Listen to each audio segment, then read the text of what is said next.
Hi, Happy New Year to you all. Although I say that and it's the 4th, so a little bit late. Apologies. It is is it Wednesday? I think it's Wednesday. I'm not really sure. I've not been at work for a while.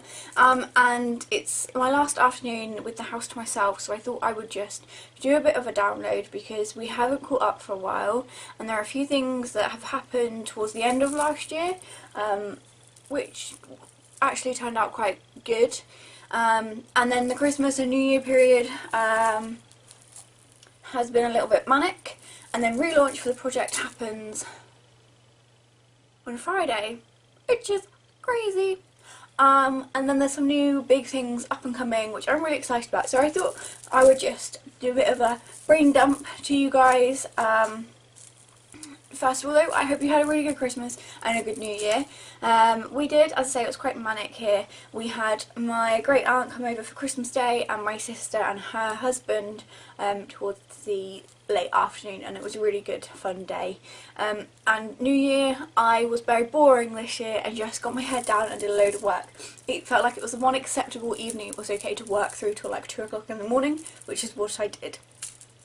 But actually, I hate New Year as a concept because I've never had a good New Year. There's always been some sort of drama going on, and this year I kind of just wanted to put a cut in it and just say, do you know what, that's that. And then after this, we're gonna have nothing but good New Years, I hope. But I really want to just get ready for this weekend to relaunch everything. And yeah, it looks like we'll be on track. I just need to get the workshop sorted for Saturday, and everything will be fine. But I was having a bit of a reflection over sort of last year, and before I started making videos and things, and actually it was a bit of a traumatic year. Lots of ups and downs. Beginning of the year was very chaotic, trying to get open mornings sorted and organised for bigger things happening towards the end of the year, so it felt like the end of the year was really big for me. All started with really July, when I went out to France for the first time. I did 4 days out there, including the Battle of the Somme ceremony, anniversary ceremony, that's not even the right word, centenary service for the 100 years celebrations for the Battle of the Somme. And I was fortunate enough to have tickets for them. So we went out, we did 4 days out in France, which was crazy. I drove out there, so I don't think I really took it in until I got back home. And we covered some 500 odd miles, 12 cemeteries, 21 graves of Romsey men that I have researched their whole stories, their whole family history. So it was quite a personal thing for me, and really emotional. And then I came back home, and it was a Sunday evening. I came back home, we managed to get on an early ferry. I got home and I burst into tears, and the one thing I can remember saying to my mum was, that's what I want to do, that's my job. And then Monday morning came and I had to go back to work in an office, doing a job which I can do, and I do have fun with the mates that I have there, but I knew then it wasn't what I wanted. So the rest of the year became about pushing forward and trying to make this goal achievable. August was quite quiet. We were getting ready for just looking at my calendar, so my calendar's up there, and I have a financial year, so it goes 2016 to 2017. So I still got to the last year, and actually August was so quiet, all I've got written on there is a trip to Plymouth. So I had a weekend off where I went and just had a bit of chill time with some friends down there, and I had my first stint of my tattoo for my phoenix, so when my outline was done, and it began just like, it really felt like I was moving in the right direction. And then September came and I was at the conference at the National Archives, and that was my first ever conference. It was really daunting. I went by myself, stayed in a hotel by myself, and I did 2 days of the conference, so just sitting in on different panels, and I got to meet a few different people. So Richard von Amden, I think I'm saying that right, but I don't think I am at the same time, and Paul McCann, who were absolutely lovely and who said they would support me, so I'm going to try and get back in contact with them. And then the Saturday came, and it was my turn to get up on the stage and talk about my project, and I was so nervous. It's unbelievable. So this was my first time talking in front of anybody, but actually I loved every second of it, and I always surprise myself in those situations that how much I do retain. So I had a car accident a few years ago which has caused a few memory issues, and I always amaze myself how much I can intake still. And I just sort of, I came away on such a buzz, and the next day we flew out to Lanzarote, and I had a week holiday in Lanzarote. But whilst I was there, I was preparing for the exhibition at the end of September, which was phenomenal. My first exhibition, working with the Romsey Town Film Festival. We put on a big exhibition in the church which looked at how the film of the Battle of the Somme was made in 1916, the battle itself, and then all of our men that died in the Battle of the Somme. And then we set up in one of the little alcoves in the church, this living quarters, and I just spent loads of time getting props for it. But they're not just like, some of them are reproduction stuff, but some of them are actually 100-year-old artifacts, and as these were turning up at home, I was getting more and more excited, and now to have my own little World War I collection is really cool. And I was so nervous at that, thinking that nobody would walk through the door, and actually we were open the Thursday evening, which was when we had the film festival, all Friday day, and Saturday morning, so our normal workshop time. So in total we probably were open about 2 days, just short of 2 days. We had over 100 people through the door. You have no idea how much that means to me. And some of those people are still involved in the project, and the rest of them sort of drop in and out to keep an update of what's happening, and I love it to bits. And I was awarded 2 seconds. So one of the gentlemen that came, he is part of the Boys Brigade, and he's come along to my workshops throughout the year, and he turned up on the Saturday to give me this. I don't know if you can see that at all. It wasn't framed at that point. I've put it in a frame ever since, and what it is, it's a limited edition badge issued to members of the Steadfast Band in August 2014 who participated in Operation Flanders Poppy. Band members were mainly former members of the Boys Brigade. 59 band members took part, based in Ypres, attended 3 nights at the Meningates. A member of the band has BA and MA, and they put together just this whole trip where they went places like the Lochnagar Crater, Meningate, Tiepville, Newfoundland Park, Poppling, loads of different places. And this badge in here is what they were all given, and he's actually given his to me, and that was so lovely. And he's coming back, and he's coming back with us to France as well, and he's getting really involved. And we then decided that for Remembrance Day, we would just do a very small piece looking at the story of Remembrance Day, like how it began. And actually I was quite ashamed to sit there and go, actually, I don't know who started it and why it was started. So that was really fascinating for me. And what was more so fascinating was that some of the soldiers, as they were coming back, didn't like the idea of Remembrance Day. Why are we remembering it? And they fought against it, and I thought that was really bizarre and had never been acknowledged before. So that was really interesting. And then of course I got to go to Canterbury to take part in another conference there, and I helped out with the Michaelmarsh Silver Band's Battle of the Somme concert, and that, you know, that was just, I made it back with like 2 minutes to spare, and I sat down, and I managed to sneak in the back But halfway through, they were doing their acknowledgements to the people who had helped out, and I can see that the woman that runs it, and I've been talking to him, was helping, tugging on the commentator's arm, going, she's here. And he just said, you know, the details you see around you and the letters you hear as part of this production comes from one of the town's historians, who's a remarkable young lady, and actually I believe she is here after travelling from Canterbury today, and I was made to stand up, which was quite embarrassing, but I was, you know, to be recognised in that format is really lovely at the same time. So it just made me really want to push on, and now we're about to launch the next section of the project, and I hope people get involved just as much. So the next section of the project is all community based, so we're not going to go out with any of the research, apologies, that we've done, or continue putting like the soldier stories up until we do the big exhibition at the end now. So it's all community based. We've built a website so that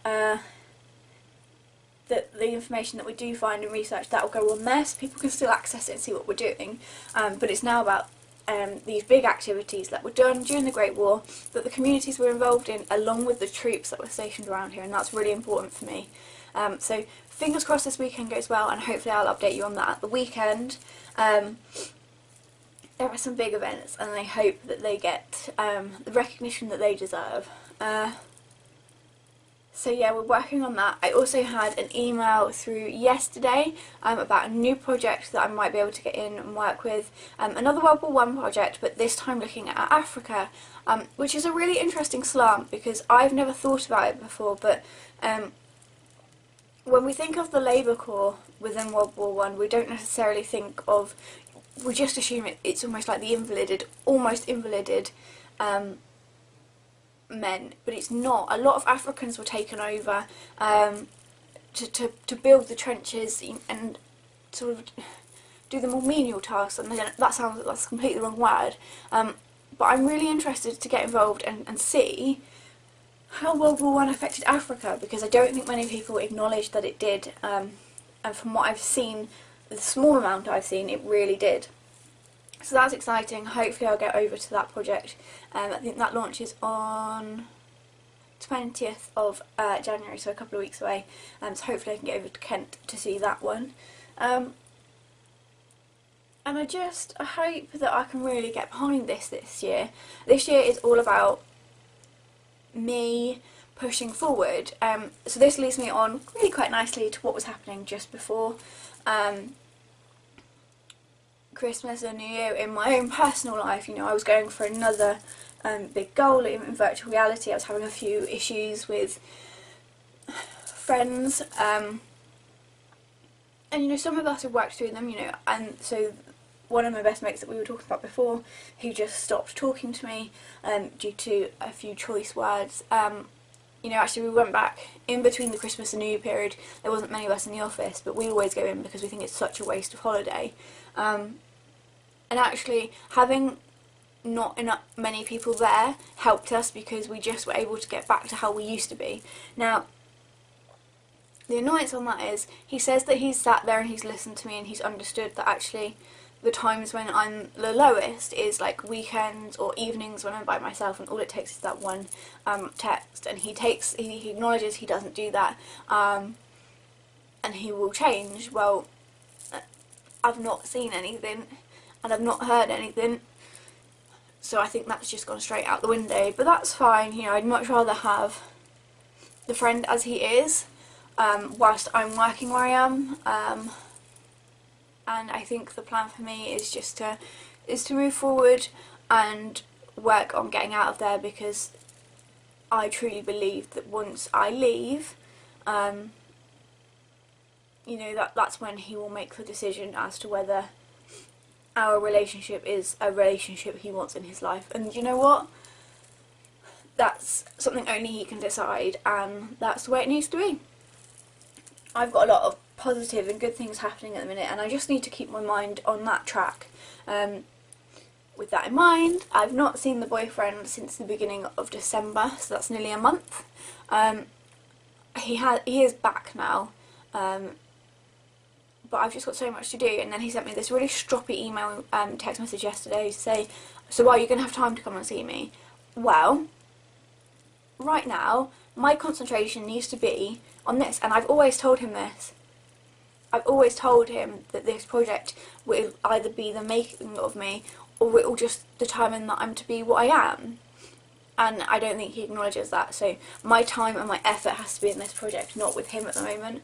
And if he doesn't accept that, then he doesn't accept that, and we'll cross that bridge when we come to it.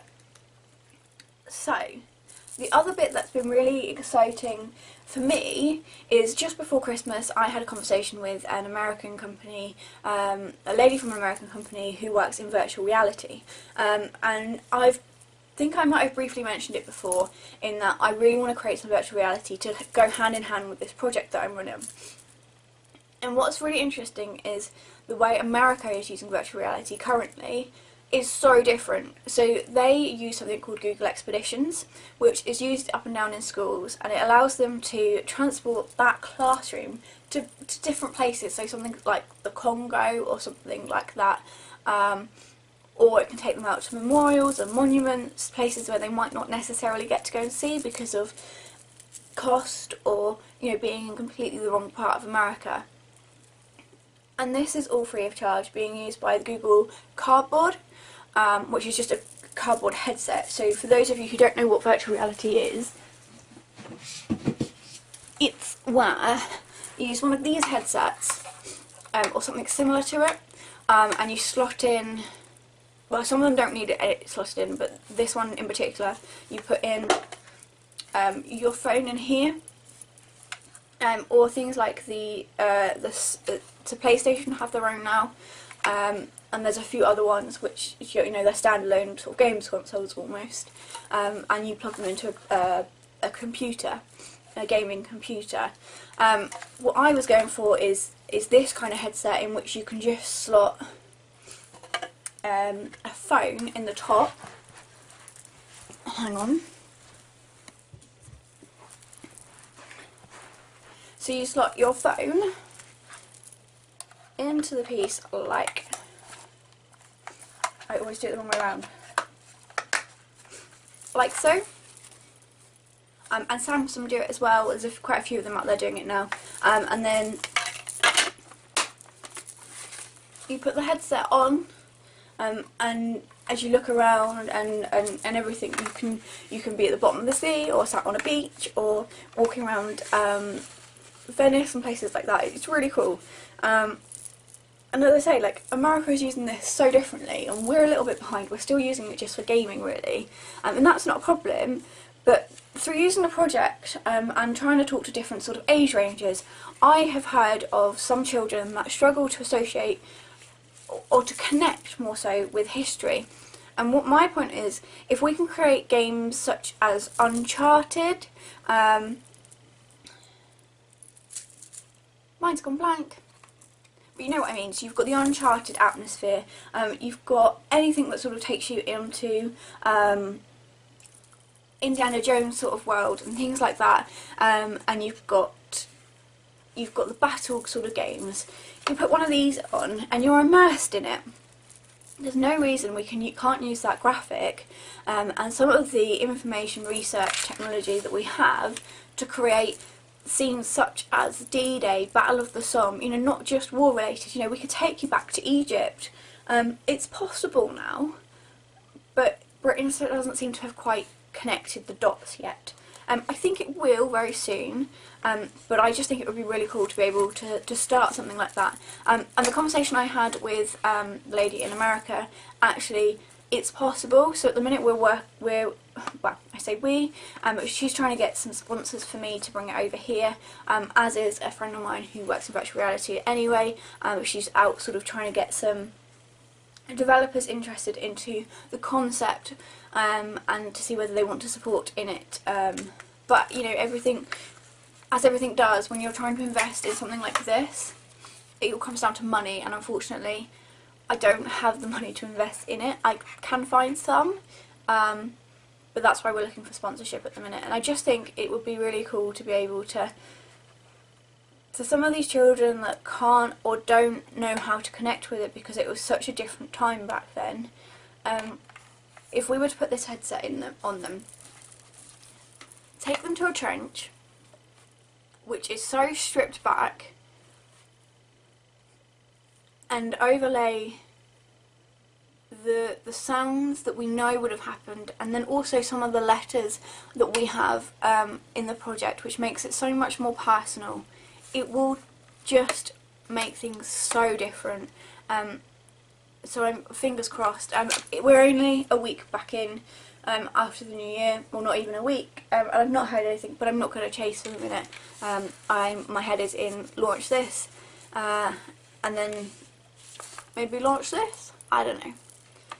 But there's lots that's going to be exciting this year. I went to an outreach meeting for the church yesterday because they've been without a minister for a while, so they've now got one back, and they're just like looking at their role within the town, and so I've been asked to get involved in that. I wouldn't necessarily say I am the religious one, because I don't know, there's things in my life that I just can't believe would have happened if there is something, but that's a whole different video that maybe I will do. But I certainly believe in the community that it and the values it taught me as I was growing up. So I will do my best to help them, and they've commissioned for me to write the church history, which is really cool. So that's another tick in the right box, so to speak. So 2 days off. I've been quite productive, not as productive as I would have hoped. I've redone my hair, which you can see is lovely purple, but it's a bit funny at the front, but that will settle. I printed everything off, hopefully for the weekend that I'm just working through now, and then I've got a press release to send out, which is so exciting. It's a real big call to arms. Let's all be the community that we are. So I hope everything is going just as well for you guys. I know there are a few people picking these videos up and watching them, and I think I will do more of them, not necessarily for the views, but because of the brain dump. It's really good for me, and I always turn the camera off and get sort of new ideas and just start scribbling, so it's really helpful for me. I am going to look into getting a better camera and a handheld one, especially for when we go to France and America, because I just want to film as much as I can. This year is meant to be really good for me. At the end of last year I was beginning to see what I'd missed out on, and I'm so making up for it this year. So I think already we've got 3 concerts booked in. Obviously my big holiday. Sorry, my cat's just come in absolutely crazy. He keeps doing this. A couple of films, theatre shows to go to, so lots and lots going on. Yes, so I'd love to take you guys along with me, and who knows, in a few months we could be somewhere completely different. And actually, do you know what, I'm feeling a lot happier with myself, I think, because I've been able to do the work I want. I don't know how long that will last now that I have to go back to work, but we shall see. I hope you're all very well. I'm going to leave it there, and I will try and upload a bit more, and we'll try and do some stuff over the weekend. And I'll see you all very, very soon. Bye! Mwah.